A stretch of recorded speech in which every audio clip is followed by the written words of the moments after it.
And I have written you about this, that in the intervening time, the Supreme Court ruled about prayer in the public school. And I was forced to sit in a room with one other person because I did not want a prayer at our Honor Society induction service. And the school board decided that the way to respect my rights was to let me choose to not be there and to be singled out separate from the other kids. And I wonder what you think the appropriate school board decision would have been in those circumstances at Okemos High School. Is anybody who wants to reflect and pray by themselves within a group can do it. It's what the Quakers call the inner light. I've always thought that was a lovely idea.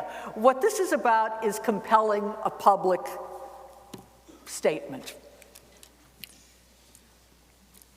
I think that I don't feel strongly about the issue of school prayer, but I do think it's interesting that as students sitting in a classroom, whether it's in public schools or in state colleges, people are all the time exposed to ideas and even propaganda that they don't like, they don't agree with, that makes them feel extremely uncomfortable. I think it's not an exaggeration to say that pretty much every conservative student who is sitting in a liberal classroom at a state university is bombarded. And I'm not just talking about some simple ceremony, I'm saying in classroom after classroom with a diversity propaganda that makes them extremely uncomfortable, makes them feel extremely out of place, unwelcome, and so on. But the fact of the matter is, this is not treated as some sort of a constitutional right to say to the school, you have no business doing this, you have to exempt me from this, you have to rewrite all your laws because I, as a conservative, feel uncomfortable with all this stuff you're saying.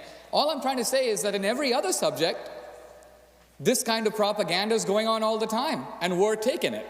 And we have no choice but to take it.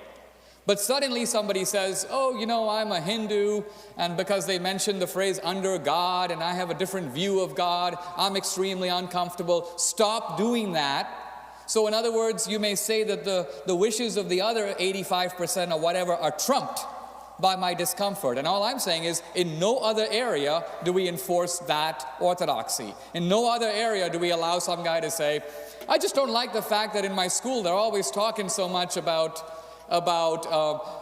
creating racial and ethnic diversity and all this other stuff. They're doing that all day. They have residential advisors that bombard me on the weekend. My professors do it in class. This is not a matter of something symbolic. It's going on all the time. What provision is made for my rights? Shouldn't they stop all this so I don't feel uncomfortable? The answer is, in an educational setting, no, they shouldn't. Even as a conservative, I say no, they shouldn't, because there is nothing wrong in an educational setting, even with being exposed to ideas that make you uncomfortable. That's kind of the job of education, to make you a little uncomfortable.